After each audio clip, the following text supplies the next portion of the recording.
All right, shall we start? Yes, let's go. Okay, one, two, three. Hi, my name is Nishant Mittal. And I'm Sarthak Bhardwaj, and welcome back to another episode of Not I Read This This Book. is not I read this book. This is basically a year in a view kind of a video. So we are summing up all the books that we read in 2019. I read 15 books in 2019 and Sarthak read 16, one each missing. I have gifted Anti-Fragile by Naseem Talib to a very special friend. Sukanya, you're welcome. Yeah, and like Nishant said, I managed to read 16 books last year. The autobiography of Eric Clapton is missing from this list, and I've given it to a wonderful guitarist friend of mine who happens to be a huge fan of Eric Clapton. So, Sanidhya, I hope you're having fun with it. Great. So, what we're gonna try and do is we're gonna talk about all the books that we've read in as concise and succinct manner as possible. So, I'm gonna start. Yeah, go ahead, man. So, I read 15 this year. I had made a conscious decision to read less. I wanted to move away from reading because I've been doing a lot of 52 books in a year campaign since like years 2015, I guess. So it was it was a conscious decision to move away from reading. I began by reading all the books available in the market about food industry. So I wanted to learn how food industry functions, how people, what kind of food do people eat, why, what's the heuristic about it, what's the science behind it, maths behind it. I wanted to know everything about the global food industry. Why this interest with the As an entrepreneur, I wanted to figure this out. It was an interesting piece. I was seeing a lot of good things developing in the food play. So I thought food tech is a very nice avenue. So I read Ben and Jerry's biography. I read Subway guys, Fred DeLuca's biography, Subway's founder. I read Fast Food Nation. I read Salt, Sugar, Fat, which was Fast Food Nation was about the fast food industry, but it was more of a PETA's voice on it. It was a critique of fast food industry and how they do the bad things. And Salt, Sugar, and Fat was about consumer packaged industry, how they try to hook us up with salt, sugar, and fat, three unhealthy elements of food, of daily food, excessively present in the so then I read the two biographies by Howard Schultz, the founder of Starbucks. I got to know a lot about coffee. ah So when I'm sitting in a having coffee table conversations with people, mostly females, I talk to them about Starbucks, and they're like, "Wow, this is so nice," and like, "Thank you." All thanks to Howard Schultz because it's nice. This is what I read. I read 6 books about food industry. My favorite would be, without doubt, Ben and Jerry's biography. Please read it, everybody. It's a heart wrenching story of Ben and Jerry. Ben and Jerry is an ice cream company and started by two hippies, not businessmen. They didn't want to start a business. In fact, as soon as it became a real business, they wanted to sell it. yeah. I've told a lot Yeah, about yeah, it to yeah, Sarthak. absolutely. Please read it. That's what I can tell you. After moving away, so this was all the market. This is all the market has to offer as far as food is concerned. So I've read Ray Kroc's biography, grinding it out as well. So in 2018, Ray Kroc's the McDonald's guy. McDonald's founder. Yes. So then I moved away. I started reading philosophy. I read Talib, Anti-Fragile, and Black Swan, which I had already read, but in parts earlier. So I completed my Talib course, We managed to do a proper review of Black Swan as well, which was very which was one of the best. I had the most fun recording it. it was lovely, thank you. And then I read a book about biology, genes. It was about she has a mother's laugh. So the role heredity has to play in our lives.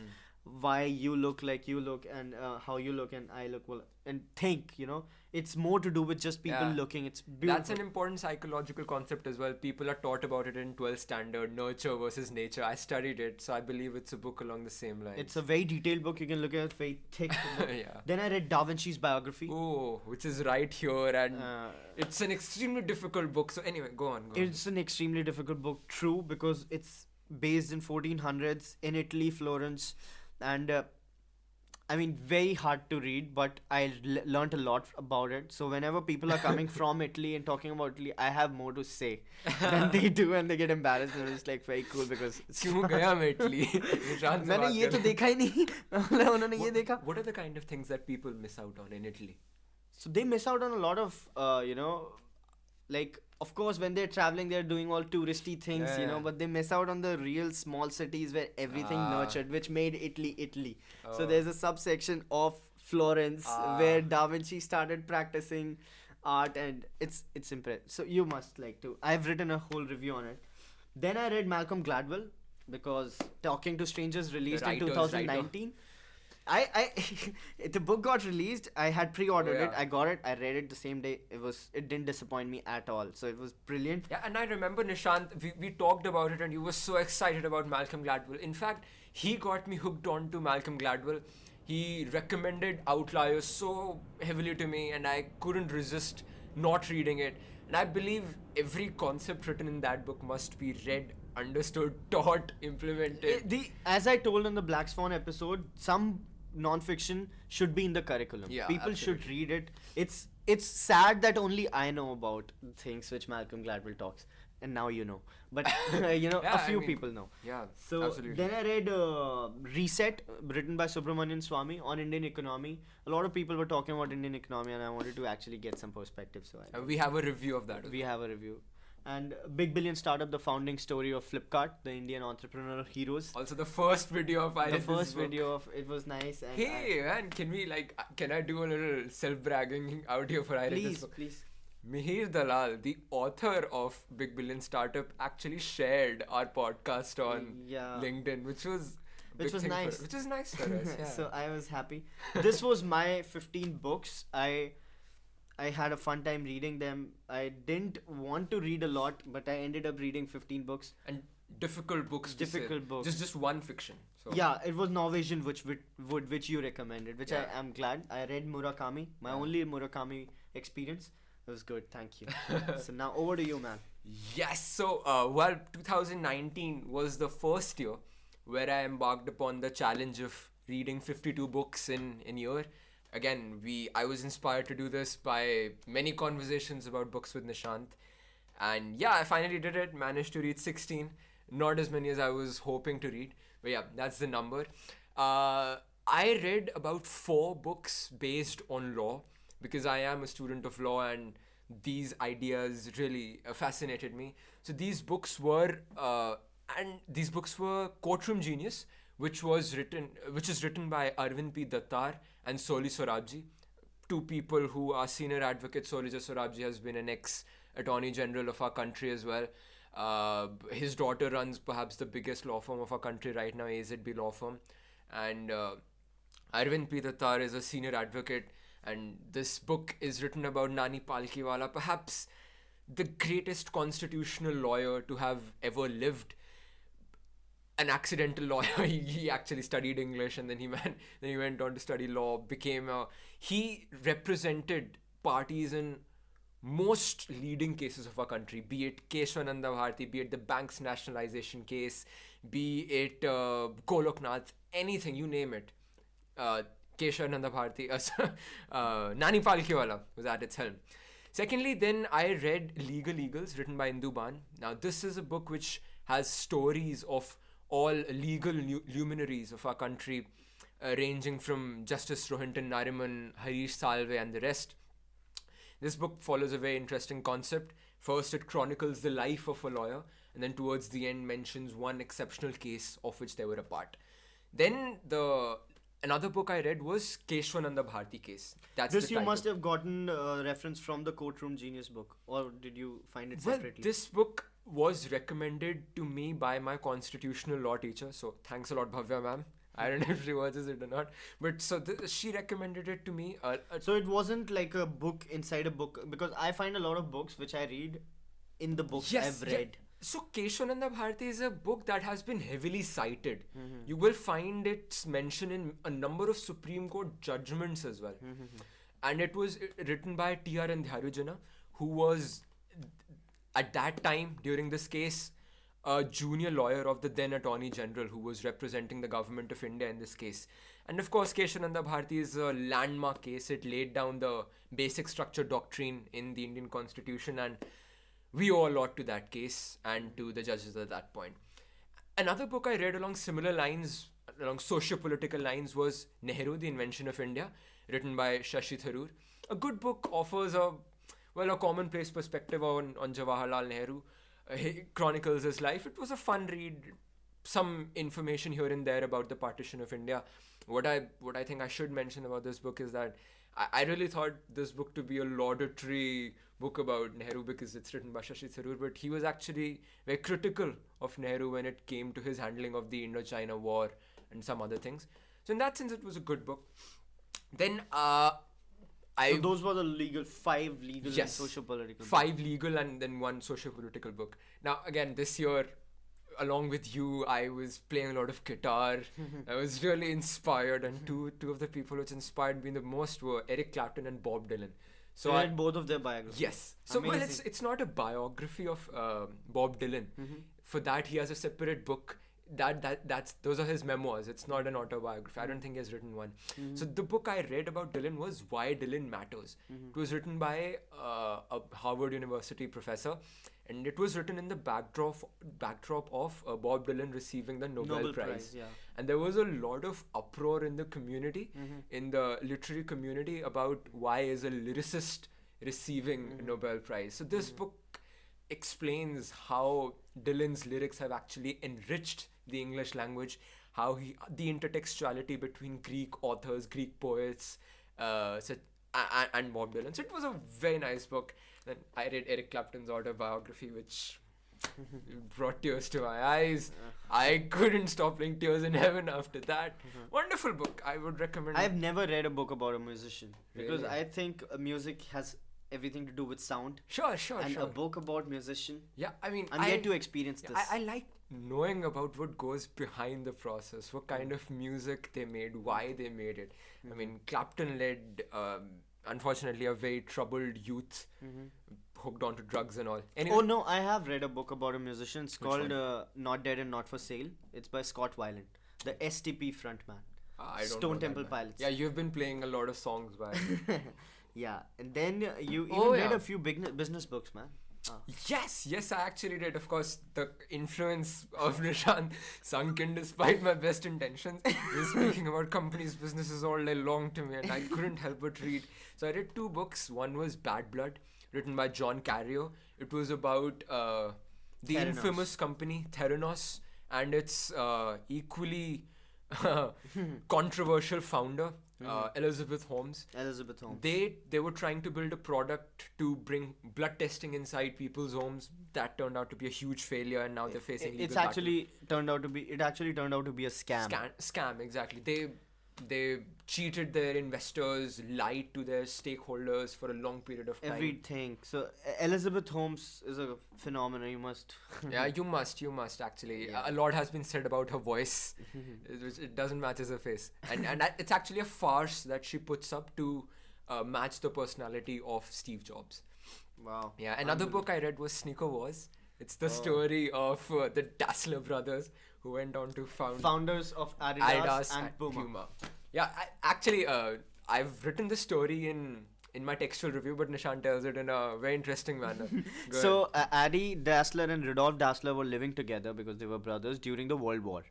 ahead. They were living together because they were brothers. During the World War, and then Italian bombers came, and Rudolf said that the bastards are here again, or Adi said. Yeah, Adi yeah. said that the bastards They are were back hiding again. in their bunkers. So Rudolf thought that he was talking about His brother. him, and his family, and that started a feud, which obviously there must have been bad relations before this. वरना वो Yeah. पहले बोलता कि हाँ, क्या है मतलब, भाई क्या it हो was- गया. the bad relations were actually accentuated by their wives. Yeah, exactly, They were- the wives. Otherwise, man. they were on good terms. Those Yeah, brothers, they loved unfortunately, each other. I'm sad about this. So what happened was that they started. Rudolf started Puma.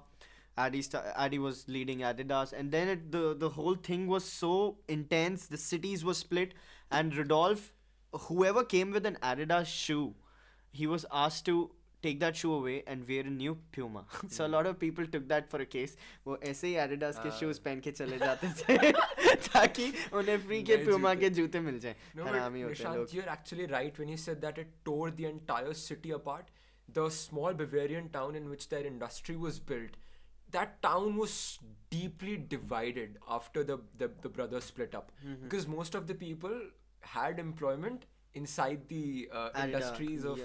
these two brothers, and it actually tore the town apart. That was one magnificent, way of writing that book Oh because yeah. the guy, and the beauty is that a lot of people then come. Acha, Fila also has an interesting story. The founder of Fila said, "Finally, I left Adidas." That's Fila. Really? It's bullshit. अच्छा.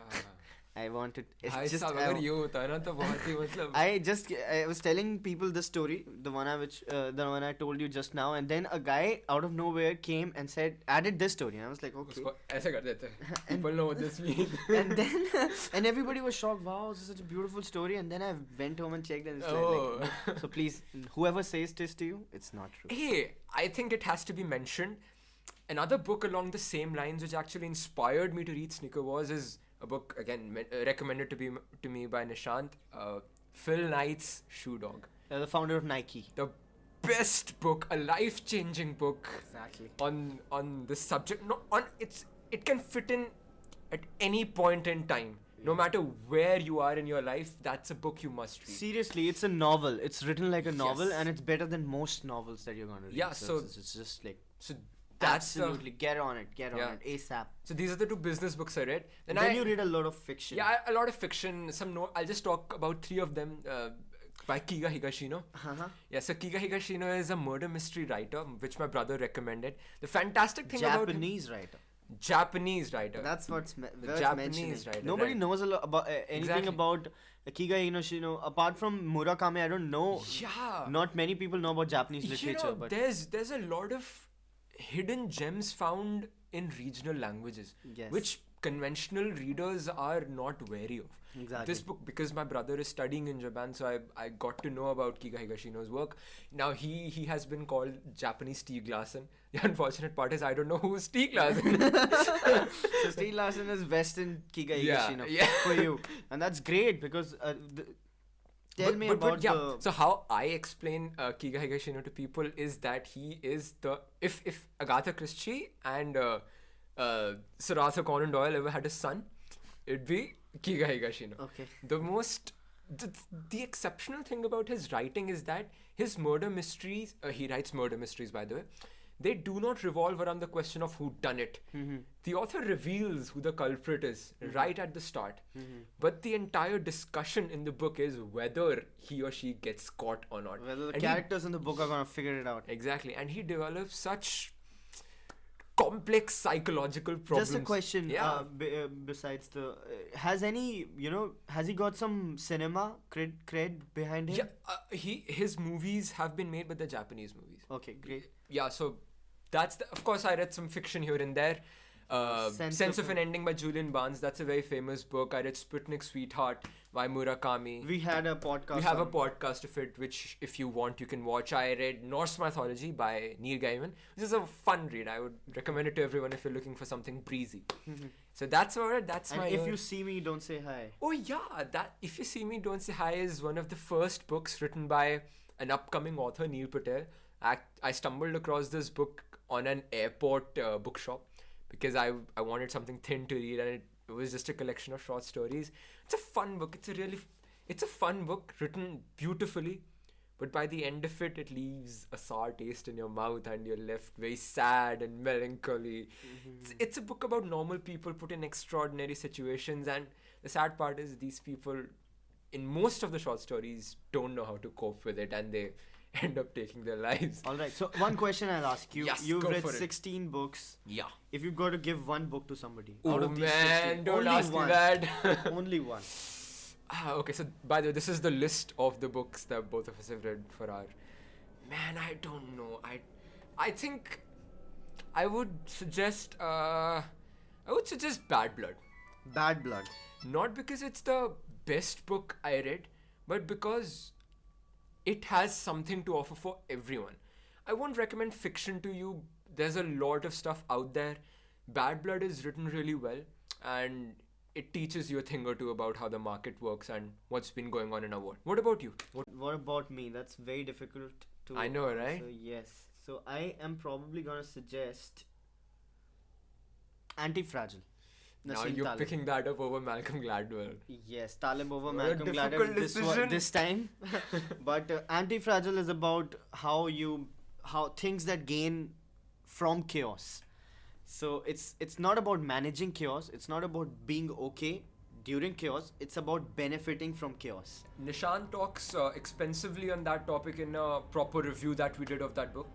You can check it No, out. that was Black Swan. Oh, that was Black Swan. Oh yeah, we haven't reviewed Anti-Fragile. We haven't because Oh, man. we started this podcast by with the thought of motivating ourselves to read more books. To not review the books we We have, have already. because then we'll be YouTubers. You know, we've read hundreds of books. Suddenly, hi, my name is Nishant. Welcome to my YouTube channel. That's not what I wanted to be. Hey, let's one book we have suggested in no particular order. Let's pick out 2 more books. Let's pick out around 3 books. I think we should do Okay, that. so Anti-Fragile is number 1 Yeah. for me, and then I'm gonna pick. Pick Gladwell, man. Come on. Let me check. Then I'm gonna pick Ben and Jerry's. Oh yeah. biography. Yeah. Lovely book, and then I'm gonna pick Talking to Strangers, because it talks about how we think we know everything about strangers. So I'm gonna look at Sarthak, he's gonna talk nicely to me, and I'm gonna think he's a nice guy, or I'm gonna make a similar or opposite judgment of somebody I don't know at all, and taking those judgments too seriously is the problem. And that's a very important thought. That's a very important social thought which Gladwell teaches us. And this book becomes very interesting because what Nishant just talked about, the concept of generalization, it's taught to students in psychology textbooks as the norm. But here is a well-established psychological norm that Malcolm Gladwell is challenging. As he always does. So that's those are the 3 books. Yeah. Now what about you? So, okay, I'm gonna say this in no particular order because I can't do one. Of course, one of them was Bad Blood. The other I would suggest is Keshavananda Bharti case. Of course, this is written as a legal book and would primarily be of interest to legal scholars, researchers, students, etc. But the case which it talks about, the basic structure doctrine, I believe it's important for everyone to know, especially in times where a lot of debate is going on about constitution. So that first book is Keshavananda Bharti, which you recommend. Well, there's Bad Blood, Okay. Keshavananda Bharti case. Now, of course, I'm not numbering them one or two. Of These course, are of 2 course. books. Yeah. Another one would be, let's go with Devotion of Suspect X, a Japanese author, Kiga Higashino. Higashino. And I'm sure this book will this is the best book, most critically acclaimed by Kiga Higashino, and it's bound to get you hooked on to a different kind of. And then you're gonna experience something which you might never experience. Japanese literature. Yeah, exactly. Who reads that in India? Who no? reads that, man? So that's pretty much Yeah. the beautiful. We are really thankful for all the appreciation, love we're getting for. I read this book on messages, unfortunately. I got a Yeah, a comment lot as- of messages. Yeah, so it'll be really nice. Though it has nothing to do with what we do for a living. I am building a company. He's doing his law school study, and it's very nice that we are getting to share this in this manner. And another thing, before concluding, we started this podcast, I read this book, in an endeavor to share our love for reading, and we've been lucky enough to receive that love back. So we got a friend Ashasha with us on this podcast. So we encourage you to read heavily, read whatever comes to your mind, whatever And it interests might you. seem like we're doing a lot of reading. We're not. It's actually because not. it's 15 books. Average time for a book is 10 minutes, 10 hours. So 150 hours in a year, it translates to less than 20 minutes of Yeah. reading in a day. So daily 20 minutes. That's all it takes to read these many books. Yeah. So you just Yeah, give man. 30. I mean, read more. We'd love for you to And have please have you here. come to join our podcast. It's fun. It's we just have- done for fun. So nothing else. It's supposed to be fun. And That's- we're trying to bring in very interesting people Now. in the times to come. because I understand it's very hard for you to look at 2 people like us. Yeah, absolutely. Sorry, man. This wasn't I what's read this the- book. It was What number is it? Which episode is it? It's 6th probably. Wow, we've come a long way. We've man. come Who along. thought? Who thought? Who thought? Thank you. All the challenges we faced. This is So- the 2 of us creating this, man. It's very nice. No one behind the camera. So 52 books in 2020 is gonna be the hashtag. Follow it and add to it, and let's meet up. Yeah. Cheers. Cheers. See Peace you. out. Next Peace time. out. As they say in Canada, peace out. Is that even a real country though?